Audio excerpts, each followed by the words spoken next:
이런 걸 보고 새로운 역사를 쓰는 거라고 하는 걸까요? 쌍용차가 드디어 법정 관리를 마치고 새로운 역사를 쓰기 시작했습니다. 제가 새로운 역사라는 거창한 수식어를 쓰는 이유는 간단합니다. 쌍용차가 인수 절차 종료뿐 아니라 흑자 전환까지 눈앞에 두고 있기 때문입니다. 참 아이러니하죠. 한창 티볼리가 쌍용차의 소년 가장이라 불리던 시절이 있잖아요. 이때도 적자가 2,750억이 달했고 작년에도 적자가 2,600억을 넘었거든요. 그런데 올해 상반기 영업손실이 591억으로 줄었다는 보도 자료를 쌍용차가 직접 보내왔습니다. 이게 상반기 기준이긴 하지만 정말 대단한 겁니다. 쌍용차가 작년 1분기 이후에 5분기 연속으로 판매 증가세를 기록하고 있고 이제는 토레스도 잘 나가기 시작했습니다. 상반기 기준으로 작년 같은 기간 대비 판매량은 18.8%나 증가했고 수출은 42.7%나 늘었다고 합니다. 그리고 적자폭도 작년 같은 기간에는 1,779억이나 됐습니다. 그런데 이번에 이걸 3분의 1 수준으로 줄였다는 거죠. 단기 순손실도 같은 기간 대비 6분의 1 수준으로 줄인 거고요. 마침 법정관리도 마지막 단계라서 오늘은 쌍용차가 법정관리 이후에 어떻게 될지, 왜 여론 판도가 뒤집힌 건지 순서대로 살펴보겠습니다.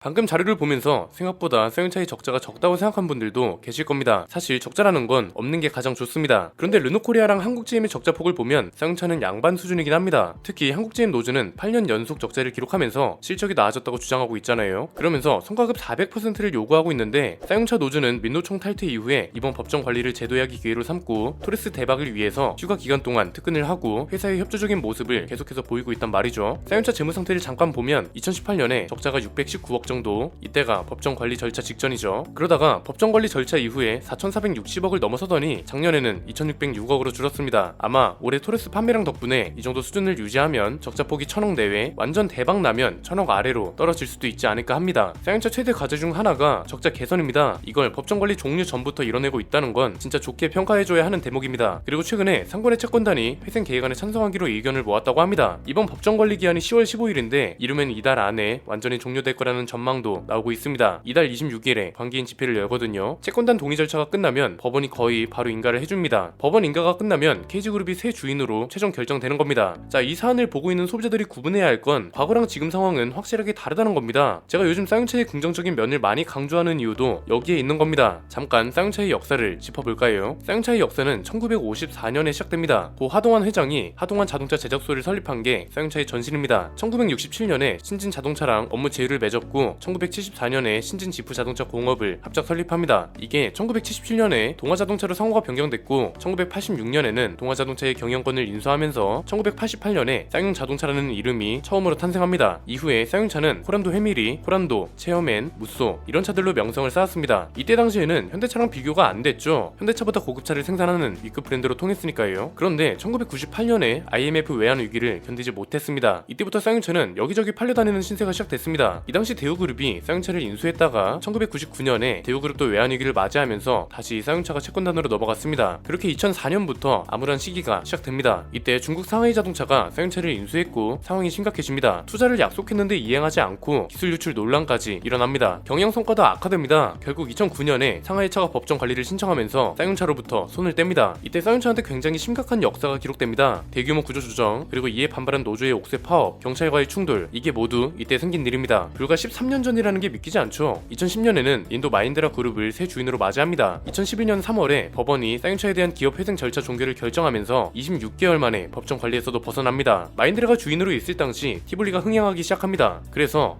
드디어 쌍용차가 살아나는구나 이런 생각이 들었는데 현대차가 반격을 시작하면서 티볼리가 추락하죠. 그래서 2017년부터 경영 악화가 시작되고 마힌드라는 2020년 6월에 쌍용차 지배권을 포기하겠다고 발표합니다. 그래서 2020년 12월에 법정 관리를 신청하고 새 주인 찾기에 나섭니다. 이때 주목받았던 회사가 에디슨 모터스죠. 이 당시에 저는 안 좋은 이야기를 많이 했습니다. 그런데 제가 말씀드렸던 전망과 다르게 쌍용차가 에디슨 모터스를 우선협상 대상자로 선정하면서 본계약까지 체결합니다. 그래서 에디슨 모터스가 새 주인이 되나 싶었는데 어떻게 됐나요? 역시나 에디슨 모터스가 인수대금을 내지 못했고 그래서 쌍용차도 계약 즉시 해제 사유가 발생했다 이런 명분을 내세우면서 인수계약 해제를 발표합니다. 여기까지가 KG그룹이 발을 들이기 전입니다. 이때랑 지금이 다르다고 봐야 하는 이유는 크게 세 가지입니다. 첫 번째는 지금은 쌍용차 스스로 비전이 있다는 겁니다. 이게 진짜 진짜 중요합니다. 이전까지는 쌍용차의 비전은 상하이차에 인수되는 시점부터 끊겼다고 보시면 됩니다. 상하이차에 인수되기 바로 직전까지 어떤 차들이 있었나요? 코란도, 체어맨, 무쏘, 렉스턴 이런 차들이 있었죠. 이 당시 쌍용차의 명성과 이미지가 대단했다는 건 그 누구도 부정할 수 없습니다. 그런데 상하이차 이후부터 이렇다 할 신차도 없었을 뿐 아니라 페이스리프트랑 연식 변경으로 수명을 연장하는 수준에 불과했습니다. 마인드라라고 달랐나요? 자리가 사람을 만든다고 하잖아요. 주인이 회사를 만든다고 해야 할지 마인드라 때는 인도차스러운 디자인이 쌍용차를 망쳤습니다. 티블리가 흥행한 이유를 여기서 정확하게 따져야 합니다. 상품성이 좋아서, 차를 잘 만들어서, 디자인이 좋아서? 아닙니다. 현대차가 소형 SUV를 만들지 않았던 시절, 한마디로 경쟁자가 없던 시절이고 쌍용차가 여성 고객들을 표적으로 삼으면서 이게 어떻게 잘 맞물린 거죠. 상품성이 좋았다면 현대차가 코나를 출시하거나 기아가 셀토스를 출시했다 해도 꿈쩍 않았을 겁니다. 그런데 지금은 어떤가요? 토레스를 시작으로 쌍용차 스스로 비전을 제시하기 시작했죠. 이게 굉장히 중요한 이유가 회사 스스로가 비전을 제시한다는 건 무슨 말이에요? 자신들의 문제점이 뭐고 어떻게 해야 문제를 해결할 수 있다는 걸 정확하게 파악하고 있다는 거죠. 만약 여기에 성과가 뒷받침되지 않았다면 헛발질이 되는 건데 토레스는 역대급 흥행을 기록 중입니다. 댓글 중에 이런 것도 있더라고요. 야, 다들 그렇게 응원만 하지 말고 차를 사주고 얘기하란 말이야. 인터넷에서는 응원한다면서 실제로 사는 사람들은 없잖아. 이런 거죠. 이분들은 혹시 인터넷이 끊긴 건 아니죠? 출시 한 달도 안 돼서 사전계약 대수로 투싼하고 K5를 눌러버렸고 누적 계약 건수가 5만 대에 달한다고요. 이건 소비자들이 직접 반응했다는 중요한 성과이자 숫자 데이터입니다. 그리고 이번 비전에서 디자인에 굉장히 큰 역할을 했는데 저는 이강 상무한테 굉장히 감사하다는 말씀을 드리고 싶습니다. 이번 토레스 디자인이 수장답게 디자인 요소에 적절한 의미를 부여하면서도 앞으로 쌍용차의 패밀리 룩이 된다는 걸 효과적으로 어필했기 때문에 소비자들이 여론을 뒤집은 거라고 보거든요. 저는 이강 상무가 테일램프 모양을 건곤 감리라고 설명하는 걸 처음 들었을 때 그 기분을 아직도 잊지 못하고 있습니다. 두 번째는 새 주인이 한국 기업이라는 점입니다. 상하이차는 중국, 마인드라는 인도 회사였습니다. KG그룹은 한국 기업입니다. 이것도 상당히 중요합니다. 외국계 기업은 기본적으로 우리나라 사법부도 함부로 건드릴 수 없는 점이 존재하면서도 국내 여론을 크게 신경 쓰지 않아도 됩니다. 이건 너무 당연한 겁니다. 한국 내에서 여론이 안 좋다고 해서 중국이나 인도를 중심으로 진행하는 사업이 망하거나 할 리는 없잖아요. 그런데 KG그룹은 다릅니다. 국내 여론이 상당히 중요한 한국 기업입니다. 만약 KG그룹이 진짜 쌍용차의 부동산을 노리고 이걸 통해서 부당한 이익을 창출한다. 만약 이게 현실이 되면 KG그룹 스스로가 감당이 안 될걸요. 이게 적발되는 순간 언론이 나서서 엄청나게 때릴 거고 KG그룹이 진행하는 모든 사업에 타격이 갑니다. 당연히 회사는 이걸 무시할 수 없다는 게 정말 크고요. 13년 전에 마인드라에 인수될 당시 이때는 비전이 없던 쌍용차뿐만이 아니라 이걸 인가해준 모든 이해관계인들 죄다 과실이 있다고 봐야 합니다. 얼마 전에 말씀드린 게 하나 있습니다. 만약에 채권단이 반대표를 던지더라도 법원 판단에 따라 강제 인가를 해버릴 수도 있다는 거죠. 이 판단에는 예를 들어서 쌍용차가 파산할 경우에 지역 경제가 무너진다든지 하는 더 큰 문제가 발생할 수 있다는 판단 같은 게 있을 수 있습니다. 이때 당시 법원이 강제 인가를 결정하면서 마인드라가 쌍용차의 주인이 된 겁니다. 쌍용차가 파산할 경우에 더 큰 피해가 있을 거라는 판단 때문이었다는 건 오케이 알았다 이겁니다. 그러면 적어도 최소한의 안전장치라도 만들어 뒀어야죠. 일정 수준 판매량이 안 나온다거나 적자폭을 언제까지 얼마나 해소하지 못하면 정부 차원의 지원을 전면 중단한다거나 하는 것들이요. 이런 안전장치가 전혀 없었다는 게 정말 아쉬운 부분이었고요. 이런 걸 결정권자들이 고려하지 않았다는 게 굉장히 큰 실책이었다고 볼 수도 있는 겁니다. 지금은 상황이 다르죠. 국내 기업이라는 점, 쌍용차 스스로 비전이 있다는 점, 이게 성과로 드러나고 있고 KG그룹 스스로도 쌍용차 인수의 진심이라는 걸 숫자로 증명하고 있다는 점이 굉장히 중요한 포인트입니다. 세 번째는 에디슨 모터스가 어떻게 보면 좋은 사례를 남겨줬다는 겁니다. 사실 에디슨 모터스가 헛발질만 안 했어도 이 인수 과정을 지켜보는 소비자들도 판단 기준을 굉장히 낮게 설정했을 겁니다. 그런데 에디슨 모터스가 안 좋은 사례를 만들어버리니까 KG그룹을 굉장히 냉정하게 평가하기 시작했습니다. 이러니까 KG그룹도 좀 더 긴장하면서 움직일 수밖에 없고 쌍용차도 한번 크게 되었으니까 인수 절차를 더 까다롭게 진행할 수밖에 없는 겁니다. 쌍용차 인수에 자신 있다던 에디슨 모터스 근황이 궁금하실 것 같아서 찾아봤습니다. 좀 처참합니다. 검찰이 에디슨 모터스랑 관계사들을 압수수색했다고 합니다. 에디슨 모터스 주가가 쌍용차 인수 추진 덕에 올랐잖아요. 이때 대주주들이 주식을 처분해서 먹튀 의혹이 제기돼 있습니다. 금융감독원이 이걸 명분으로 에디슨 모터스의 불공정 거래 혐의를 포착했다고 판단하고 이걸 명분으로 사건을 서울 남부지검에 알렸습니다. 작년 5월에 1,000원대였던 주식이 6월 한 달 동안 2,308원이 되더니 한 달 새에 1,178원으로 뛰었고요. 11월에는 장중 82,400원까지 상승해버렸습니다. 이 과정에서 에디슨 EV의 대주주 투자조합이 대부분 주식을 처분하고 차익을 실현해서 먹튀 의혹이 제기됐습니다. 이후에 에디슨 모터스는 인수대금 잔금을 납입하지 못했고 결국 합병이 무산됐습니다. 애초에 에디슨 모터스가 제시하는 쌍용차에 대한 비전들이 현실성이 없었을 뿐 아니라 이상적인 계획이라고 볼 수도 없는 허무맹랑한 소리로 가득했기 때문에 불신했지만 이 불신을 확신으로 만들어준 겁니다. 에디슨 모터스 덕에 까다로운 기준으로 다음 인수 절차가 시작됐고 이 덕에 좋은 방향으로 흘러가고 있어서 다행이라고 볼 수 있겠네요. 아마 이 영상 이후로 KG그룹의 인수 최종 확정 그리고 에디슨 모터스의 수사 결과까지 모두 나올 겁니다. 이것도 나오는 대로 바로 다뤄드리겠습니다. 오늘 내용은 여기까지입니다. 내용이 유익하셨다면 구독과 좋아요 알림 설정 부탁드립니다. 저는 김승현 안PD의 스포일러 안PD였습니다. 감사합니다.